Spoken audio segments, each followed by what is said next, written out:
तारीख बदली जा रही है। जानते हो कौन औरंगजेब आलमगीर है? मैं हैरत में था जब एक बच्चे को मैंने औरंगजेब आलमगीर का नाम लेते सुना, अपनी कौम का बच्चा। वो कह रहा था कट्टर औरंगजेब। हमारी कौम का बच्चा कह रहा था शर्म आनी चाहिए। तारीख उठाओ, कौन है औरंगजेब आलमगीर? यही औरंगजेब आलमगीर है। बनारस की सरजमीन पर एक को कोतवाल मुकर्रर किया जिसका नाम हामिद अली था। अल्लाह अकबर, यही औरंगजेब आलमगीर की हुकूमत है। जब कोतवाल नवाब हामिद अली जब टहलने के लिए निकला, एक पंडित की बेटी शकुंतला नाम की दरिया में नहाने के लिए गई। जब वो पलट करके वापस आ रही थी, नवाब हामिद अली की निगाह पड़ी। उसके हुस्न को देख करके इसके कदम बहक गए। इसने अपने चपड़ासियों को हुक्म दिया था, जाओ पता करो ये किसकी बेटी है, किसकी बेटी है, कहां की रहने वाली है। इसके खादिमों ने तलाश किया, इसके सिपाहियों ने शाम तक ढूंढा। शाम को आकर के कहा बादशाह आसान हो गया है काम। का क्या हुआ कि लड़की का पता चल गया है। का कौन है लड़की? का एक पंडित लाला राम की बेटी है, उसका नाम शकुंतला है। कहां की रहने वाली है? का फला चौक में घर है, उसके दरवाजे की पहचान ये है। इस हामिद अली ने क्या कहा था जानते हो? इसने कहा जाओ उससे जाके कह देना अपनी बेटी का डोला या तो मेरे दरवाजे तक पहुंचा दिया जाए, वरना अगर ताखीर की तो बच्चे बच्चे का सर कलम कर दिया जाएगा। अल्लाह अकबर, मैं पूछना चाहता हूँ कि हमारे इख्तिदार की बात है। जब एक मुसलमान की निगाह पकड़ी है पंडित की बेटी पर, उसने कहा कि मैं पंडित की बेटी को अपने घर की मलका बनाना चाहता हूँ। उस पंडित को बुलाया गया, पंडित सहमता हुआ आया। आने के बाद बेटी ने पूछा क्या हुआ बाबा? क्या हुआ बाबा? तो पंडित ने आकर के बताया बेटी बात ये है, मुसलमानों का जो हाकिम है कोतवाल की निगाह तुझ पे पड़ गई है, वो तुझसे निकाह करना चाहता है। बच्ची ने इतना सुना, होशियार थी बच्ची, उसने कहा बाबा कहा क्या कि जाओ घबराने की जरूरत नहीं है, कोतवाल से कह दो इकलौती बेटी है, ऐसे नहीं भेजूंगा, दुल्हन बना के भेजूंगा। हमें वक्त दिया जाए, कम से कम 8 दिन का वक्त तो दो, ताकि हम अपनी बेटी की रुखसती की तैयारी मुकम्मल करें। जब इतनी बात सुनी ना, बाप को हैरत हुई, बेटी 8 दिन के बाद क्या होगा? कहा बाबा आपको कुछ नहीं करना है, बादशाह से 8 दिन का टाइम लेके आ जाइए। जब कोतवाल के पास आया है, पंडित कहने लगा महाराज बेटी आपके दरवाजे पे भेज दी जाएगी, लेकिन 8 दिन का टाइम दिया जाए। अल्लाह अकबर, टाइम दे दिया उसने, बड़ा खुश था, हुस्न की मलका है, 8 दिन के बाद मेरे बिस्तर की सीनत बनेगी। लेकिन जानते हो पलट के पंडित घर आया, उसने कहा बेटी बता तो सही, वक्त तो मैं लेके आ गया हूँ, अब 8 दिन बाद क्या किया जाएगा? बच्ची कहने लगी परेशान क्यों होते हो? परेशान ना होइएगा। अल्लाह अकबर, जब 8 दिन गुजर गए हैं, बच्ची भी करवट में थी, बदलती जा रही थी, मुसीबतों में है, हैरत में क्या किया जाए। 8 दिन पूरे होने लगे, फिर खबर आ गई 8 दिन पूरे होने वाले हैं, कितनी देर लगेगी तैयारी में? बाप बेटी का चेहरा देख के कहने लगा लगते जिगर नूरे नजर, क्या करें नदी में छलांग लगा दे, अपनी जान कुर्बान कर दे, इज्जत लुटने से तो बेहतर है हम जाके दरिया में कूद जाए। जब बेटी ने इतना सुना, कहती अब्बा परेशान ना होइएगा, फिर जाइए उस राजा के पास, उससे जाके कहिए 8 दिन का टाइम और दिया जाए, तैयारी मुकम्मल लगी हुई है। फिर वक्त लिया गया, फिर आकर के पंडित ने कहा बेटी अब क्या करेगी? कहा अब्बा जी बस एक घोड़े का इंतजाम करो और एक मुगल शहजादे का लिबास ला के दिया जाए। कहा करना क्या है? कहा परदेश जा रही हूँ, बस मुझे 8 दिन का वक्त दिया जाए। बाप की आंख में आंसू आ गए, शहजादी होकर के, बेटी होकर के शहजादों का लिबास मांग रही है। अल्लाह अकबर, बेटी ने जब इतना कहा, बाप ने घोड़ा दिया, लिबास दिया, बेटी घर से निकली है। सफर तय करते करते जानते हो कहां पहुंची? जुमे के दिन औरंगजेब आलमगीर जामा मस्जिद में दिल्ली की नमाज पढ़ने आया करते थे और पैरियों पर जरूरतमंद लोग खड़े होते थे, अपनी अपनी हाजत औरंगजेब को सुनाया करते थे। किसे कट्टर कहते हो तुम? ये वो है जिसने तुम्हारी आबरू की हिफाजत की है, जिसने तुम्हारी इज्जतें बचाई है। जबान संभाल के बोला करो, खुदा की कसम ये हमारा दौर था, इख्तिदार में होते हुए हमने न घर टूटने दिया है, न इज्जतें लूटने दी है। आज तुम हो, न घर सलामत है, न इज्जतें सलामत है, लेकिन याद रखना न हम आज तुम्हारे मोहताज हैं, न कल तुम्हारे मोहताज थे। सुबह क़यामत तक हम मुस्तफा के मोहताज रहेंगे। कान खोल के सुनना, जब इस बेटी ने इतना कहा और चली है दिल्ली के लिए, 3 दिन का सफर करने के बाद 3 दिन का सफर करने के बाद बच्ची दिल्ली पहुंची है। आज जुमे का दिन था, लोग नहा करके आ रहे थे। ये बच्ची भी जा करके उसी सफ में खड़ी हो जाती है जहां जरूरतमंदों की लाइन लगी है। बच्ची भी जाके खड़ी हो गई। इधर औरंगजेब नमाज पढ़ के निकले हैं। बच्ची दरवाजे पे खड़ी है। औरंगजेब सबसे पूछ रहे हैं, कहो क्या हाल है? लोग अपने अपने खत दे रहे हैं, आप हाथ में कागज पकड़ते हैं, हाथ में कागज पकड़ते हैं, सबके सरों पे हाथ रखते जा रहे हैं। जब बारी इस बेटी की आई है, अल्लाह अकबर, सलाम है उस हमीयत और जुर्रत और शराफत के शहंशाह को, उस शरीफ की शराफत को सलाम करते हैं हम। जब बेटी की बारी आई है, औरंगजेब आलमगीर की नजरें झुक जाती है। जबकि शहजादों वाला लिबास पहना है, किसी को पहचान नहीं थी ये बेटी खड़ी है या बेटा खड़ा है, लेकिन औरंगजेब चूंकि वली ये कामिल है, पहचान जाते हैं बेटी खड़ी है, फौरन नजरें झुक जाती है, गर्दन झुका के कहते हैं, ए बेटी तू कैसे आ गई है? इतना सुनना था, फिर तो बेटी बेकाबू हो जाती है, इसलिए कि किसी ने बेटी कह के पुकार दिया था। कहा बेटी तू कैसे आई है? कहा एक तमन्ना है। कहा नहीं बेटी, यहाँ तमन्ना नहीं सुनी जाएगी, बेटियां रागों में खड़ी नहीं होती है, बेटियां तो दरबारों में रहा करती है। कहा बेटी दरबार में मुलाकात होगी। औरंगजेब आलमगीर दरबार में आए हैं, बच्ची को पेश किया गया है। वक्त के शहंशाह की नजरें झुकी है, बच्ची आके खड़ी हो जाती है। बेटी बता तो सही। बच्ची ने कहा बाबा सुनिए महाराज, मैं एक पंडित की बेटी हूँ, मेरे बाप का नाम लाला राम है, मेरा नाम शकुंतला है। कहा फिर कहाँ की रहने वाली है? कहा बाबा बनारस की रहने वाली हो। कहा किस लिए आई हो, परेशान क्यों हो? अल्लाह अकबर, बच्ची की आंख में आंसू आए। कहा आपने जिसको उस इलाके का हाकिम मुकर्रर किया है वो मेरी इज्जत का लुटेरा बन गया है। वो कहता है या तो इस तारीख में बारात लेके आना वरना सर कलम कर दिए जाएंगे। औरंगजेब आलमगीर ने इतना सुना, बदन कांप गया, होठ लरस गए, चेहरे पे जलाल का आलम था।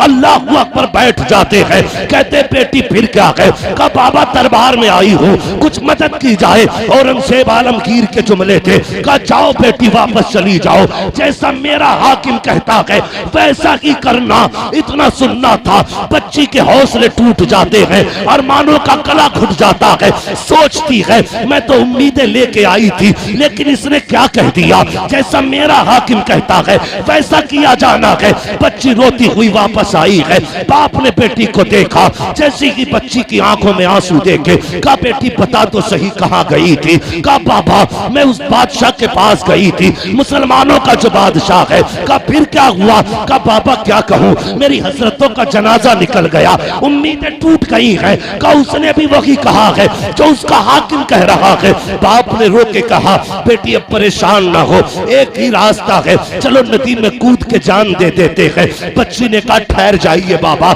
मरना नहीं है। कहा किस लिए? कहा बात ये है मैं जानती हूँ, उसने कहा है कि जैसा मेरा कोतवाल कहता है वैसा ही किया जाना है, लेकिन अब्बा मुझे ये भी याद है जब तक मैं दिल्ली में रही हूँ उसने मुझे 3 मर्तबा बेटी कह के पुकारा था, और जो किसी को मुसलमान बेटी कह देता है फिर उसकी इज्जत पे आंच नहीं आने देता है। अब्बा मुझे यकीन है वो जरूर आएगा, जैसा उसने कहा है मैं वैसा करूंगी। अल्लाह अकबर, तारीख आ जाती है। बाप ने बेटी को दुल्हन बनाया, बात चल रही थी, ए बेटी किसे बैठाना है पालकी में? कहा नहीं नहीं मैं ही बैठूंगी, मेरी जगह कोई और नहीं बैठेगा, इसलिए कि औरंगजेब ने कहा है। अल्लाह अकबर, बच्ची दुल्हन बन के बैठी है। गौर से सुनना प्यारे, बच्ची दुल्हन बन करके जब बैठी है पालकी के अंदर, उसके बाद क्या था, पालकी चलते हुए बादशाह के दरबार में आई है। बादशाह उस वक्त का कोतवाल के दरबार में आई, और पार पार वो उछल रहा था, मस्तियों में झूम रहा था।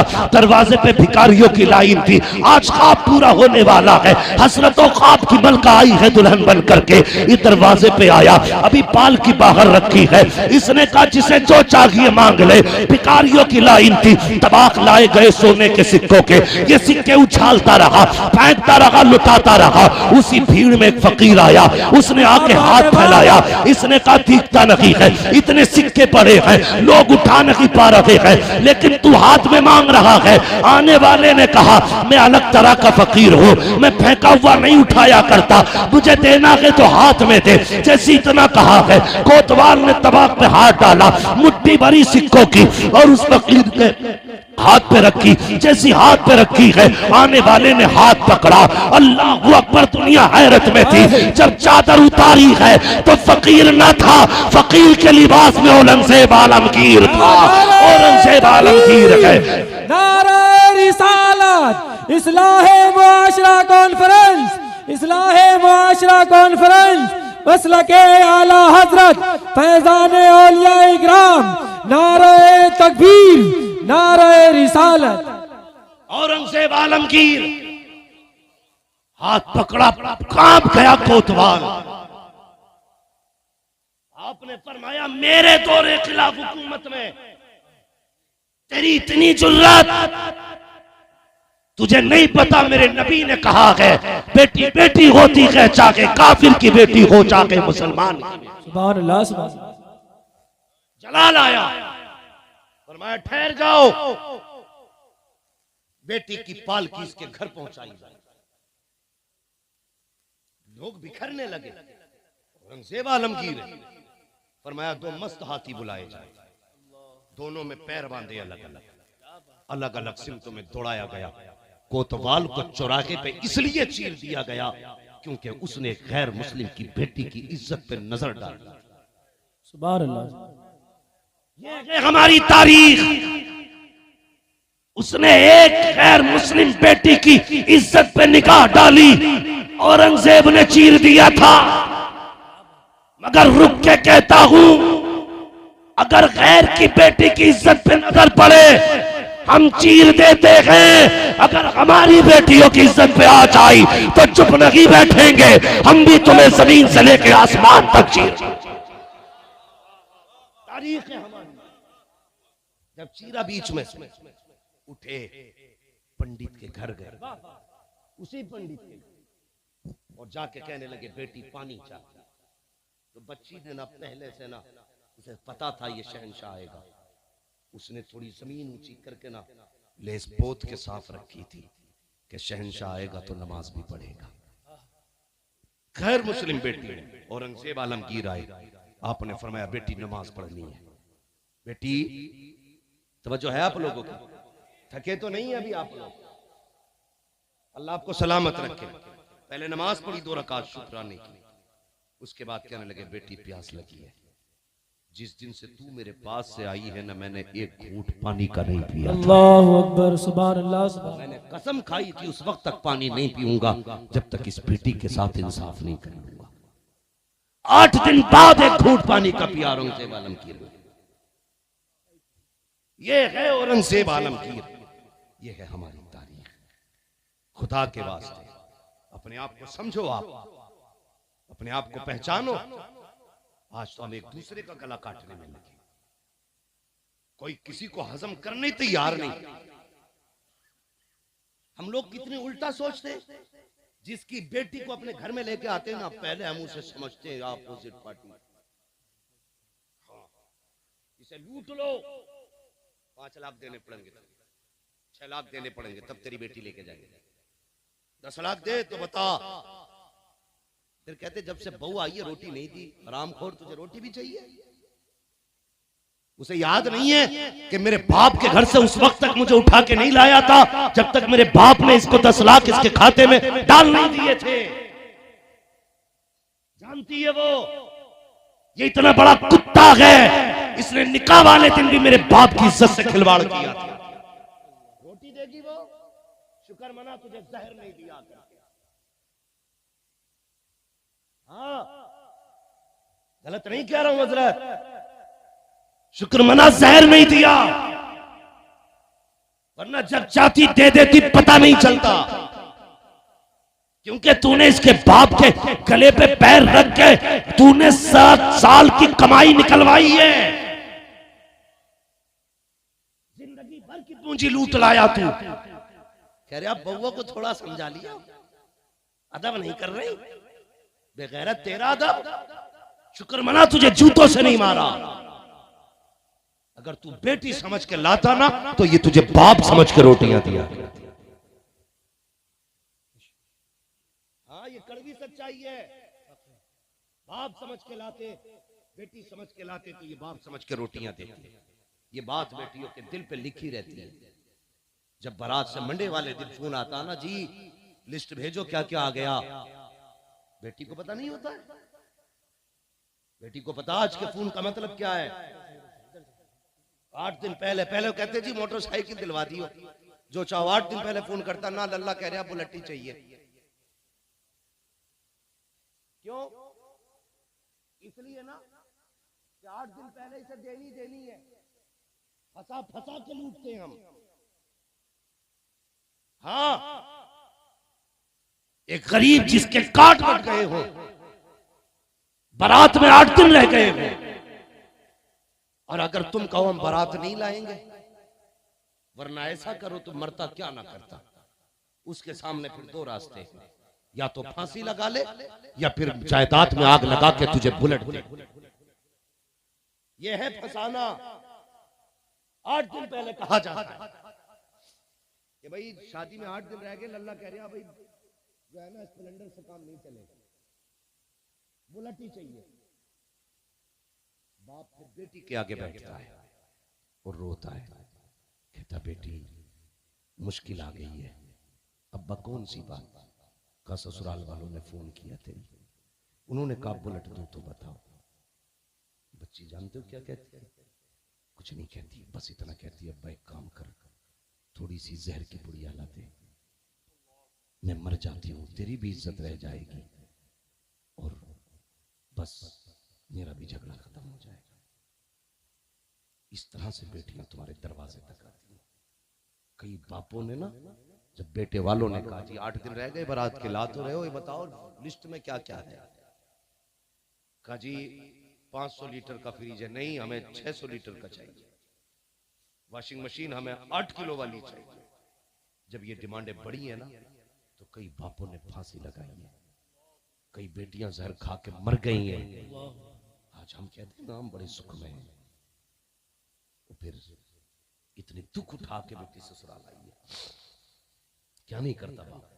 वहां मेरा साहब गलत नहीं कह रहा हूं, अक्सर लोगों की हम पे ये सर पे उतरी हुई बातें हैं, अक्सर लोगों के साथ बीता हुआ ये। 3 दिन पहले पूछता अच्छा खाना तो बता दो, कुछ नहीं चाहिए बस इज्जत रह जाए। बारात को खाना अच्छा दे दियो, तेरे बाप की बारात है, इसके गल्ले पे तेरे बाप ने कमा के नाच डाला है इसके घर में। बोटी इतनी बड़ी हो, रोटी इतनी बड़ी हो, हाँ ऐसा ऐसा चाहिए, वैसा वैसा चाहिए। पूछना इस्लाम में बारात का तसव्वुर ही नहीं है। अगर कोई इज्जत के लिए बुला रहा है ना, तो 800 भर के मत जाओ, 600 मत जाओ, चंद लोग चले जाओ। खाने की शर्त ना लगा, वो खिला दे तब भी सुभान अल्लाह, ना खिलाए तब भी सुभान। ये सोच पैदा होगी हमें? नहीं, हो ही नहीं सकती। बदलो अपने तरीके, बेटी के बाप पे छोड़ दो, जो चाहो खिला दो। इसकी वजह से हमारी कौम डूब रही है, बर्बाद हो रही है इसकी वजह से। और एक सबसे बड़ी कमी और बता दूं, एक सबसे बड़ी कमी और है, दावत एक की होती है तो 3 जाते हैं मोटरसाइकिल पे बैठ के। वो तो कभी कभी जगह न रहती ना, डंडे बांट देना मोटरसाइकिल में, तू भी बैठ जा, फ्री की बट रही है। दावत जितने लोगों की हुआ करे ना, उतनी लोग जाएंगे। दावत एक की है ना, तो 3 मत लेके जा, बैठ जा यार, बैठ जा, तुझे भी खिला के लाऊंगा।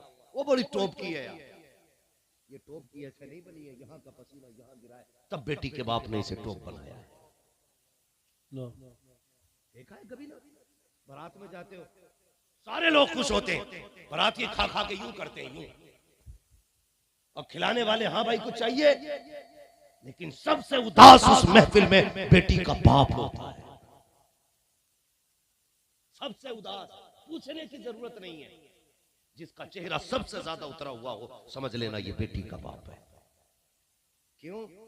सोचा कभी जब खाना चलता आगे पीछे दौड़ता है, कहता कोई कमी रह जाए तो माफ कर देना, कोई कमी रह जाए तो माफ कर देना, जो कुछ था बस मैंने इंतजाम कर दिया, कच्चे बच्चे पक्के को माफ कर देना। मगर हमारी कौम भी इतनी बेगैरत हो गई है, कभी बाप के ख्याल नहीं करती है, कभी उसका चेहरा नहीं देखती है। वो यार जो 3-3 6-6 भर के जा रहे हो ना 2-2 की जगह पे, खुदा के वास्ते तुम्हें पता है आज रोटियां गिनती के हिसाब से बनाते हैं बनाने वाले, मशवरा देने वाले बैठ के कहते हैं कितनी बारात आ रही है, का 400 लोगों की बारात है, का इतने चावल कर लो, इतना गोश्त कर लो, पूरा पड़ जाएगा, प्लस में तुम्हारे मेहमान भी हैं वो इसमें निबट जाएंगे। लेकिन जब एक एक के साथ 3-3 चले हैं, तुम्हें पता है जो रोटियां 6 लोगों में खत्म होनी थी वो सिर्फ बारात के 3 लोगों में खत्म हो जाती है, 3 फाके रह जाया करते हैं। अल्लाह अकबर, जब किसी एक बाराती के हिस्से में रोटी नहीं आती है तब बाप का कलेजा फटता है। जिसने 600 लोगों को खिला दिया, 599 खा चुके, 600वां आदमी अगर ना खा पाए उसकी पूरी मेहनत में पानी फिर जाया करता है।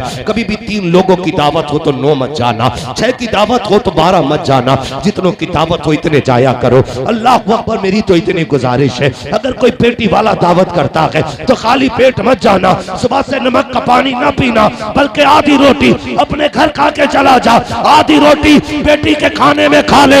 अगर तेरे हिस्से के बचे खाने से किसी गरीब की इज्जत बच जाएगी, दावे के साथ कहता हूँ, इधर गरीब मुस्कुराएगा, उधर गुंबदे खजरा में मदीने वाला मुस्तफा मुस्कुराने लगे। सुभान अल्लाह। नारे तकबीर, नारे रिसालत, उलमाए अहले सुन्नत, मसलके आला हजरत, फैजाने आला हजरत, इस्लाहे मुआशरा कॉन्फ्रेंस। समझ रहे मेरी बात? बुरी तो नहीं लग रही है, लगनी भी नहीं चाहिए, और लगेगी भी तो फर्क क्या पड़ता है। मैं आईना को दिखाऊंगा दाग चेहरे के, जिसे खराब लगे सामने से हट जाए। बहुत गौर से मेरी बात सुनिए, बदलिए अपने आप को, बेहतर करो हालात, बेहतर करो। और ये जो लोग होते हैं ना फालतू के लोग, जो ये खा के ना मुंह में तीली डाल के कहते हैं सब कुछ ठीक था, नमक कम रह गया, थोड़ी हल्दी तेज करा दी भाई, तेल कम है यार थोड़ा सा जुबैर भाई। जब ये बातें होती है ना, थोड़ा तेल कम रह गया, नमक कम है, तो अल्लाह कहता है फ्री की खा के जा रहे, मैंने तेरे हलक से उतार दी, मेरा शुक्र अदा न कर सका, तूने कमियां निकाली है खाने में। फिर अल्लाह जब खाना बंद करता है ना, तो दस्तरखान की रखी हुई मछली डॉक्टर कहता खा नहीं सकता है, तो फिर बंदा मछली भी नहीं छूता है।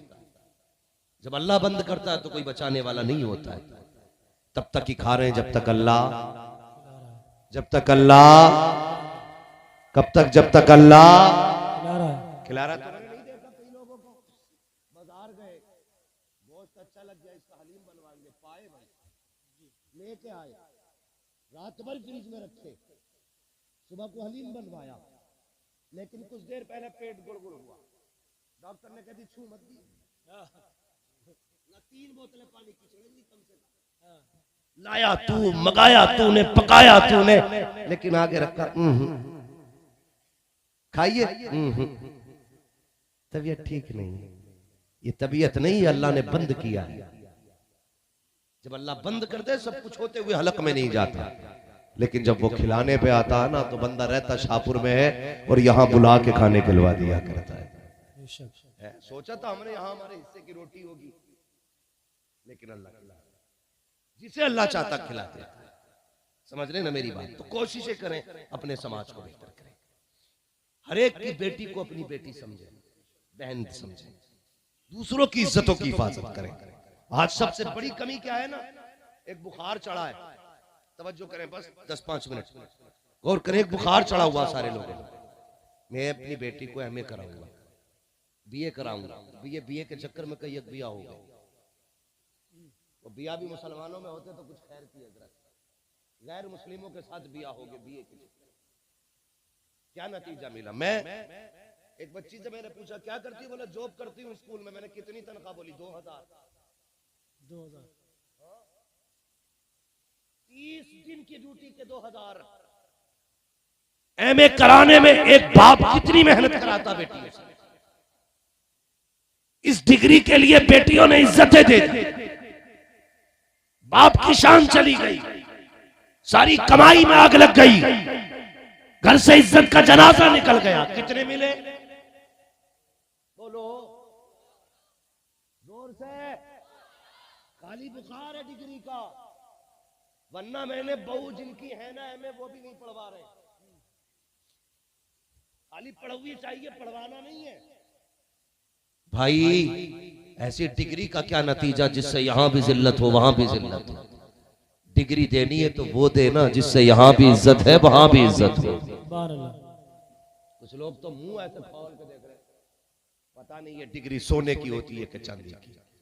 बस एक डिग्री है, बेटियों को कनीज़े फातिमा ज़हरा बना लो। सुभान अल्लाह, सुभान। बेटों को आलिम दीन बनाओ। इदारा है आपके गांव में मदरसा ना? अल्लाह सलामत रखे आप लोगों को। मदरसा चला रहे हैं ना, ढोल से चलाइए, मेहनत से चलाइए। जिन इलाकों में मदरसे होते हैं उन इलाकों की रिज़्क़ में अल्लाह बरकतें अता कर फरमाया। मदरसा चलाएं और कुरान की तालीम आम करें। कुरान की तालीम इसलिए नहीं पढ़ाते ना हम लोग कि पढ़ गया तो कितनी तनख्वाह मिलेगी, 5,000 7,000 बस। और ये देता कौन है? नहीं तो देते 5,000 6,000 गवर्नमेंट थोड़ी देती है, हम ही तो देते। बोलो ना यार, डर क्यों रहे हो? चंदा नहीं कर रहा हूं मैं किसी से, हम ही देते हैं ना 5-5 हजार रुपए। अपने बेटों की तनख्वाहें 15-15 हजार कर दो, यकीनन हर घर में बेटे कुरान के कारी नजर आने लगे। लेकिन हम पढ़ाते ही नहीं है इसे। दीन नहीं पढ़ाना, वो भेजना हमें मेडिकल कॉलेज में, एमए कराना, एमए करा के लेके जू तक खड़ा होता। अभी एक माँ बाप का इंटरव्यू आ रहा था, उनका बेटा क्या है, बीपीए जने क्या था भाई, हमें तो डिग्रियां भी नहीं पता ही नहीं। बहुत बड़ा अधिकारी है, लेकिन माँ बाप को जाड़ों में घर से मार के निकाल दिया उसने। मुस्लिम बेटा, उसने घर से निकाल दिया बच्चों को। मैं कहता था यार तूने इसको ये डिग्री तो दिलाई, काश तूने हुजूर के दीन की डिग्री दिला ली होती। गरीब भी होता ना, आधे कंबल में बच्चों को सुलाता, आधे में माँ बाप को सुलाता। लेकिन माँ बाप को छत से बाहर ना निकालता। फिर कहते जूता मार रहे अल्लाह, तावीज दे दो। अच्छा, हमारे तावीज में इतनी बरकत? खुद बताओ यार, अगर हमारे दम में इतनी बरकत होती तो सब अपने को फूंक देते हम। ये जो तावीज का चक्कर में भागे भागे फिर रहे हो ना, एक तावीज दे दो लल्ला माँ बाप के थाबे हो जाए। तो सबसे बड़े तावीज तो हमारे गलों में लटके होते हैं ना, क्योंकि हमारे अब्बा भी आलिम है। इन्होंने ये तावीज नहीं पहनाया, हमारे माँ बाप ने हमें हुजूर की तालीम और इल्म वाला तावीज पहनाया। ये तावीज पहनाओ बच्चों को। जब तुम्हारे बच्चे कुरान के कारी बन के निकलेंगे, कसम से जियोगे भी इज्जत से, मरोगे भी इज्जत से, जियोगे भी शान से, मरोगे भी शान से। मैंने देखा है एमबीबीएस का बाप है, एड़ियां रगड़ के मर रहा है। एमपीए का बाप है, एड़ियां रगड़ के मर रहा है। बड़े बड़े डॉक्टरों को हमने देखा है, बाप के जनाजे के पास हाथ बांधे खड़े रहते हैं। सारी सुइयां फेल है, सारी ट्रिप फेल है, सारी दवाइयां फेल है, लेकिन रूह आसानी से नहीं निकल रही है। और यार सुनो तो सही, जब रूह पैर से निकलना शुरू होती है, बंदा अगर गलत है तो कभी तलवों में रोकी जाती है, रूह तड़पाया जाता है, फिर घुटनों में रोक के तड़पाया जाता है, फिर कमर में रूह को रोक दिया जाता है, फिर सीने में रूह को रोका जाता है, फिर गले में रूह को रोका जाता है। जब रूहें अटकती है तो इंजेक्शन से नहीं निकला करती, खुदा की कसम उस वक्त जरूरत होती है कोई आए यासीन पढ़ के सुना दे, कोई आए रहमान पढ़ के सुना दे, कोई आए सूरे फातिहा पढ़ के सुना दे, कोई आए कुरान पढ़ के सुना दे। और जब बेटे कारी होते हैं तो फिर रूहें अटका नहीं करती है, इधर कुरान पढ़ा जाता है, उधर बाप सीधा जन्नत की राहों पर मुसाफिर हो। सुभान अल्लाह, सुभान अल्लाह। इसलिए जरूरत है अपने बेटों को आलिम बनाएंगे इंशाअल्लाह। हमारी कौम पे ना जितनी इस रोड पे है, जिनकी जमीन रोड पे आ गई है, उनके तो कंधों में मुंह है। हाँ, पिछले दिन भूल गए, तो जब से कंधों में मौत आया, हट बे मौलवी बनाऊंगा, मेरा लल्ला एमबीबीएस बने। कहीं भी भेजो, डॉक्टर इंजीनियर बाद में बनाओ, हुजूर के दीन का कारी पहले बनाओ, कुरान का कारी पहले बनाओ। वरना मैंने डेंटल मेंटल देखे बहुत सारे। जब से एमबीबीएस हुआ ना, कह रहा भाई मैं तो नहीं पढ़ता झगड़ों में मसलक के, मैं बस तो मानता हूँ, सारी कलमा पढ़ने वाले जल लगे। ये लाया निकाल के ले और बना। अगर हवा लगा ली ना मदरसे की हवा, पढ़ाने की बात नहीं कर रहा हूं। 2-3 महीने तेरा बच्चा खाली घूम गया मदरसे में, तो ये हुजूर के घर की बरकत है। सिर्फ डेंटल नहीं, सऊदिया में भी चला जाएगा, ईमान बचा के लेके जाएगा, ईमान बचा के लेके आएगा। सुभान अल्लाह, सुभान अल्लाह। बरकतें होती है मदरसों की। लेकिन बड़े चला, बताऊं कैसे? हम ना बेटों को पढ़ाते हैं, बेटियों को नहीं पढ़ाते। बेटों क्यों पढ़ाते पता? लल्ला बुढ़ापे की सहारा लाठी है, लल्ला सहारा बुढ़ापे का काम देगा। अब्बा 12,000 फीस भरी जानी है इस महीने की, ले लल्ला ठीक है, पढ़ भी रहा ना, दे दिए 12,000। बेटी कहती है अब्बा किताब आनी है 300 रुपए की, क्या करोगे बेटी इतनी महंगी किताब लेके?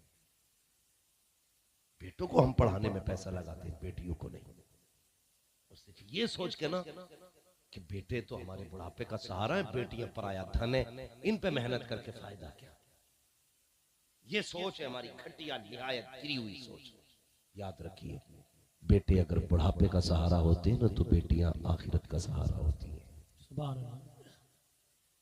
सच्ची बात बताओ, सिर्फ ये हमारी बेटियों को घर में ये अरे पराये घर जाएगी, तुझे पराये घर जाना, अभी पैदा हो के होश नहीं संभाला, पहले एहसास कराया जाता तुझे पराये घर जाना है। वो अपनों के बीच में अजनबी रहती है, शादी होके पराये घर गई तो वो कहते हैं अच्छा पराये घर से आई है। खुद बताओ इसका अपना घर कौन सा है? जिस घर में पैदा हुई वो कहते रहे तुझे पराया घर जाना, जिस घर में इसे जाके मरना वो कहती तू पराये घर से आई है। इसका अपना घर कौन सा? कोई बताएगा? आज के हम लोग नहीं बता सकते। मेरे हुजूर ने फरमाया इसके दोनों ही घर हैं। मर्द का एक घर होता, औरत के 2 घर हैं। जिस घर में पैदा होती है उस घर में भी हक दिया है इस्लाम ने, जहां जाके मरा करती है उस घर में भी इस्लाम ने। लेकिन हम दोनों के हक खा गए, जहां पैदा हुई वहां का भी हक खा गए, जहां जाके ये मरेगी हम वहां का भी हक खा गए। और फिर हाजी बना बैठा, 3 हज कर लिए मैंने, 7 उम्रे करे, कर ले, कितने उम्रे करेगा? बेटियों को पढ़ाया नहीं, वो तो पराये घर की थी चली गई। हया आनी चाहिए, बेटियां पराया धन होती हैं, ये सोच के तुमने बेटियों को नहीं पढ़ाया। कसम खुदा की याद रखो, अगर बेटियां पराई होती ना तो हुजूर कभी अपनी बेटियों को सीने से न लगाते। अगर बेटियां पराई होती तो नबी बेटी को सीने से लगा के ये नहीं कहते मेरी बेटी मेरे जिगर का टुकड़ा है। हुजूर भी धक्का दे के कह देते फातिमा पराया धन है, उम्मे कुलसुम पराया धन है, ज़ैनब पराया धन है, रुकैया पराया धन है। लेकिन नहीं, नबी ने 4 बेटियों को सीने से लगा के कहा लोगों बेटियां पराया धन नहीं होती, बेटियां इस घर में होती है तो इस बाप का धन होती है, उस घर में चली जाए तो उस बाप का धन हो। सुभान अल्लाह, सुभान अल्लाह। शर्म आनी चाहिए, बेटियों को भी पढ़ाओ। अक्सर यही वजह है, वरना अगर ये ना पढ़ी ना तो फतवे बहुत अजीब दे में। इनके फतवे सुने, इनके फतवे बड़े अजीब रहते हैं। अगर ये ना पढ़े तो कहती हाँ लल्ली जिसमें मैयत हो जाए उसमें 3 दिन तक जो है ना गुबरी ना फेरते हैं। इतने बड़े बड़े फतवे लगेंगे। हाँ, जिस घर में बच्चे की पैदाइश हो जा कहती वो घर 40 दिन पाक नहीं होता, और झेलो इन्हें। इससे बेहतर है पढ़ा लो। जब ये पढ़ेंगी तुम्हारे घर में बेटी बन के रहेंगी तब भी खुदा की रहमतें बरसेंगी, तुम्हारे घर में बहू बन के आएंगी तब भी खुदा की रहमतें साथ लेकर के आएंगी। पढ़ाओगे बेटियों को। आज तक यही सुना है जिसने 3 बेटियों को पाल पोस के जन्नत में भेज दिया, सॉरी ससुराल में भेज दिया, अल्लाह उसे जन्नती बना दिया। सुना है कि नहीं? साथ में ये भी है अगर भाई 3 बहनों को इज्जत से रुखसत कर दे अल्लाह उस भाई को जन्नती बना देता है। सुभान अल्लाह। भाइयों के लिए भी बशारत। अगर आप भाई होने की जिम्मेदारी निभा रहे हैं ना तो फिर बेटियों को तालीम देंगे, पढ़ाएंगे बेटियों को इंशाअल्लाह, बहनों को पढ़ाएंगे। बिल्कुल बोलने ही तैयार नहीं हो, क्या मसला है भाई? क्या हम ही ना पढ़े तो उन्हें क्या पढ़ाएंगे? नहीं, पढ़िए बच्चों, पढ़ो, आगे बढ़ो। लेकिन आपसे गुजारिश है इल्म दीन बच्चों को जरूर सिखाएं, वरना लोग कहते हैं भाई बड़ी जायदाद छोड़ के गया उसकी तो बच्चों की बल्ले बल्ले हो गई। मैं कहता हूं जिसने लाखों बीघे जमीन छोड़ी हो, 20-50 गाड़ियां छोड़ी हो, 10 मंजिला मकान छोड़ा हो, मैं कहता हूँ वो इज्जत, वो जो है ना कामयाबी जिंदगी जी के नहीं गया। कामयाब जिंदगी वो जीता है जो अपने पीछे कुरान वाले छोड़ जाता है, सुभान अल्लाह, जो अपने पीछे हाथ उठाने वाले छोड़ जाता है। वरना याद रखो कोई दुआएं देने वाला नसीब नहीं होगा, मर गए तो कोई फातह कराने वाला नसीब नहीं होगा। हाँ, और बेटियों पे भी ध्यान दिया करो। मैं बेटों के खिलाफ तो नहीं बोलूंगा, सोचेंगे यार ये हमें गाली देने आया है, लेकिन याद रखना जब इंतकाल कर जाओगे ना, इंतकाल, और बेटे अपनी औलाद में फंस जाएंगे तो शायद ये कभी तुम्हारे लिए एक रुकू ना पड़ सके। अगर पढ़ेंगे तो शायद तुम्हारी याद ना आए, लेकिन बेटियां जब जब कुरान खोल के बैठेंगी, हाथ उठेंगे ना, कोई याद आए ना आए, इन्हें बाप का जनाजा जरूरी याद आता है, अल्लाह, बाप की मैयत जरूरी याद आती है। इसलिए बेटियों को पढ़ाओ, बहनों को पढ़ाओ, ताकि मर जाओ कोई दुआ करे ना करे, दुआएं देने वाली बेटियां कुरान लेके बैठ जाए। इसलिए बेटियों को भी पढ़ाओ, बेटों को भी पढ़ाओ, दीनी माहौल पैदा करो, मदरसों को मजबूत करो। हर तरह से कोशिश हो रही है बंद करने की। मैं दुआ करता हूं अल्लाह आपको सलामत रखे कि आपके बस्ती वाले ऐसे माहौल में भी मदरसा चला रहे हैं। पढ़ रहे हैं ना आपकी बस्ती में बच्चे? माशाअल्लाह, अल्लाह सलामत रखे। मेहनत करें बच्चों को पढ़ाने में, बेटियों को भी पढ़ाएं, ताकि कयामत के दिन हजरत फातिमा ज़हरा कहे कहाँ है तेरी बेटी? जब निकल के आए ना तो उसके चेहरे पे स्कूल और कॉलेज और मेडिकल मार्केट और दुनिया के फैशन की कालिक नहीं होनी चाहिए। तेरी बेटी जब सबसे निकल के आए ना, उसके चेहरे पे कुरान और हदीस का नूर होना चाहिए। सुभान अल्लाह, सुभान अल्लाह। ये पढ़ाइए बच्चों को, तालीम दीजिए। तालीम अच्छी होगी, मुआशरा अच्छा होगा, सोसाइटी अच्छी होगी, तरबियत अच्छी होगी। जब तरबियत अच्छी होगी तो फिर नस्लें अच्छी होगी, मुआशरा कामयाब होगा। हाफिज बना लो, मौलवी बना लो, मदरसे पढ़ा लो। कसम से आसानी से जहेज नहीं मांगेगा, नहीं मांगेगा, पढ़ा लिखा होगा तो जहेज, वरना मुसीबतें बढ़ती जा रही। देखना है ना तो एमए की डिग्री न देखो, बीए की डिग्री न देखो, अगर देखनी है तो ये देखो इस बच्ची के पास कुरान की डिग्री है कि नहीं, ये कुरान कैसा पढ़ती है, इसकी नमाज कैसी है, दुरुस्त है कि नहीं। तुम देखने भेजते हो, अम्मा देख के ये लोडिया कैसी है भेजते हो ना, है? तो अम्मा भी बड़ी, आज तो अम्मा भी मॉडर्न हो गई है कुछ। हाँ, अम्मा भी आके करी लल्ला कतई हीरोइन लग रही, अम्मा को भी पता भैया हीरोइन क्या हो, कतई हीरोइन लग रही, क्या लल्ला बाल खुले हुए थे तो ऐसे थे नीचे तक। ये ना देख लग क्या रही, ये पूछना अम्मा जाके देख, जब देख के आए ना पूछना माँ तेरे सामने वो आई थी, उसके सर पे दुपट्टा था कि नहीं। सुभान अल्लाह, जब वो बोल रही थी तो उसकी नजरें झुकी थी कि नहीं। माँ उसके होठ हिल रहे थे तो कहीं उसके होठों पे बेहयाई की लाली तो नहीं थी। माँ जब वो चल रही थी तो बता तो सही, उसके कदमों में बेगैरती के ठुमके तो नहीं थे। अगर माँ कहते ना बेटे, जब आके सलाम किया तो कनीज़े फातिमा ज़हरा लग रही थी, जब आके सामने बैठी तो हया का जौहर लग रही थी। बेटे जब उसने गुफ्तगू की तो उसके लहजे में शर्म भी थी, उसकी सांसों में कुरान की खुशबू भी थी। जब उसने पल के उठाई थी बेटे, हया के पहरे थे आंखों पे। ए बेटे ऐसी बेटी देख के आई हूँ जिसके माथे पे सिर्फ क्रीम पाउडर की चमक ना थी बल्कि सजदों के निशान थे। आके बंद करके निकाह कर ले, कसम खुदा की अगर बीवी ऐसी होगी तो तेरे घर में जो औलाद आएगी डांसर नहीं आएगी, बल्कि कोई गुलाम अहमद रजा आएगा, कोई गुलाम ताजुशरिया आएगा, कोई देखोगे अपने वक्त का अब्दुल कादिर जिलानी का नौकर बन गया। सुभान अल्लाह, सुभान अल्लाह।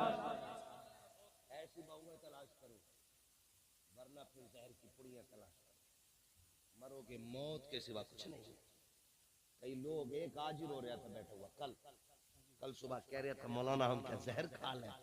मैंने क्या मुसीबत आ गई भैया, रोटी की कमी है क्या, सब्जी अल्लाह ने, पैसे अल्लाह ने वो भी दिया, जमीन वो भी दिया। मैंने कहा मर क्यों रहा। कह रहा जब से बहू आई है ना बस चैन से सो नहीं पा रहे। देख के कौन आया था कि देख के तो हम ही आए थे। क्या देखा कि यारों मत्थे पे थोड़ी लिख लिया था। तो मैंने कहा तुझे ना पता था मत्थे की तो मौलवी से पूछ लेता। मौलवी वो होते हैं जो मत्थे की नहीं दिल की बता देते। हम पलटते नहीं बेजान किताबों के वरक, हम वो पढ़ते हैं जो चेहरों पे लिखा होता।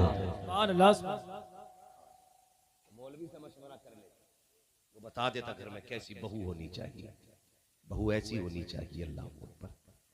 बुजुर्ग गुजरे बहुत बड़े, मस्जिद में जाके बैठ गए।